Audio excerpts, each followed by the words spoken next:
Now, the Liberal Democrat representative for the PPE mock general election hustings is Dave Greenwood. Dave is the co-president of the Warwick Lib Dems. Dave, how are you? I'm good, thank you. How are you? I'm good, thank you very much. Great to have you on. First things first, Theresa May obviously called this election against what she'd been saying before. She'd constantly been saying that there wasn't going to be a snap general election, and there was. I mean, did you expect there to be an election? No, not at all. I thought Theresa May was somebody who was very sort of principled, sort of someone that lay out her strategy and wouldn't move from it.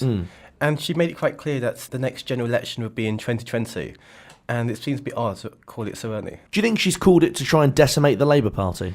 No, it wouldn't make sense because we could just wait until 2020 and decimate the party then just guaranteed another 5 years of governing. Because now, if she did that, she would guarantee them power until 2025. And now she's only guaranteed until 2022.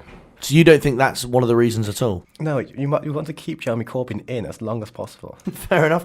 So Dave, first things first, the Lib Dems running for this election. A lot of the rhetoric from the Lib Dems, so just to clarify as well, I've accused the Conservative candidate for this election of Theresa May being too robotic, Jeremy Corbyn being useless, the Green Party being irrelevant. In terms of Tim Farron, is he homophobic? Oh, not at all, no. I would argue Tim Farron's position on LGBT rights is no worse than any other party leader's positions. Whereas whilst Tim Farron might not have a great record, he hasn't got a perfect record when it comes to marriage, equality, etc., etc. He has got a very good record when it comes to defending transgender people in prisons, which isn't something that gets an awful lot of media attention. A few years ago, there was a case where a transgender woman was put into a male prison.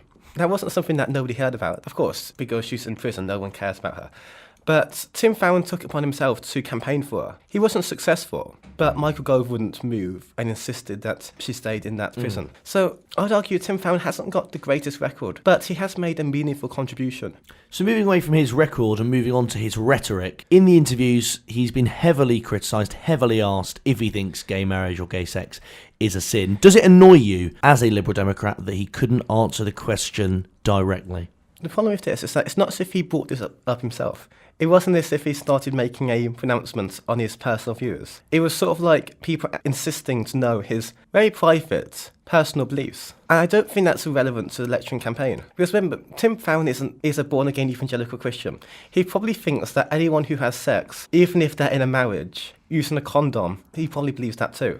So I think there needs to be it's hard to judge him based on this because what's your baseline? I mean, Tim Farron could think pretty much every single thing you do in a day is a sin. And it's not as if he thinks that this is a uniquely bad sin. It's just that he probably has some very, in my opinion, out-of-date religious views. But they're his personal, private religious views, and he didn't make it himself a political issue. Moving away from Tim Farron and moving on to the Lib Dems as a party, historically they've been a party of protest, I think it's fair to say. Charles Kennedy against the Iraq War, even Nick Clegg to an extent, promising things he couldn't deliver, so for example tuition fees. And then they went into government and they became a governing party, they became a Liberal party. Now after that, have the Lib Dems reverted back to their position of being a party of protest? I think we've gone a bit towards a party of protest in the sense that we're focusing on a few issues. We're not presenting a plan for the government to go into government because that's not going to happen. We know the election results, what the election result is going to be. We know Theresa May is going to be next Prime Minister. The question is that we have picked a few issues to campaign on. And if you agree with us on these few issues, then you should vote for us. Not so you can put Tim Farron in number 10 Downing Street, because that's never going to happen. But because simply so we can send a message that they don't get the majority they want and therefore deny them the supermajority they seek and send a clear message that both Theresa May's hard Brexit isn't popular and that Jeremy Corbyn is failing as a leader of the Labour Party. Earlier on, I asked the Green Party representative, Sam Porter, if the Green Party were anti-democratic for promising a second EU referendum and for kind of focusing on Brexit. Are the Lib Dems now the anti-democratic party of Britain? Do they not care what the British people think?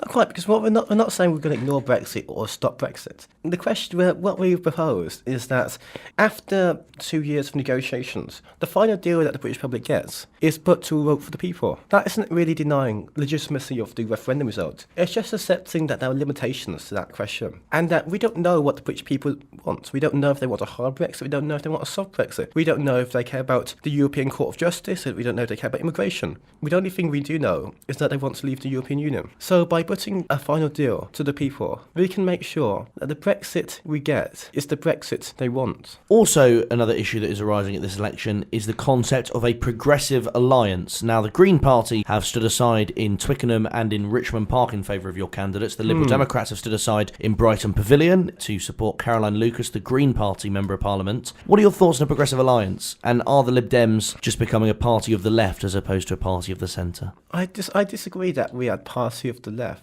I still think we're a party of centre in that our policies are very different to the Green Party's policies. Our policies are very different to the Labour Party policies. But there are things that the Lib Dems and the Green Party agree with, i.e. proportional representation. So where we can both pursue very important key issues that mean an awful lot to our parties, we should help each other. That's not to say that Lib Dems want to see Caroline Lucas in government. It just means that where there are common interests, we might as well pursue those common interests together. Fair enough. And Dave, as well, what are your predictions for the upcoming election? Well, I think the Lib Dems are going to be really strong. And really strong result for the Lib Dems. Of course, we're never going to go into government, but I reckon we could double the number of MPs in Parliament. Hopefully get people like Vince Cable re-elected. Hopefully get some in the north of Scotland, some in the south west, and places like Twickenham, of course. And do you think that's realistic? Do you think the Lib Dems are going to win back some seats? Absolutely. Very, very realistic. And what's going to happen to the Green Party, to Labour and then to the Conservatives? Who's going to win the election? Of course, Theresa May's the Conservative Party is going to win the election. Hopefully after the election, the Labour Party wakes up and realises the responsibilities of them as the chief opposition to the Conservative Party, that they have to put electable people in charge, and not electable people like Owen Smith, but people who are actually electable.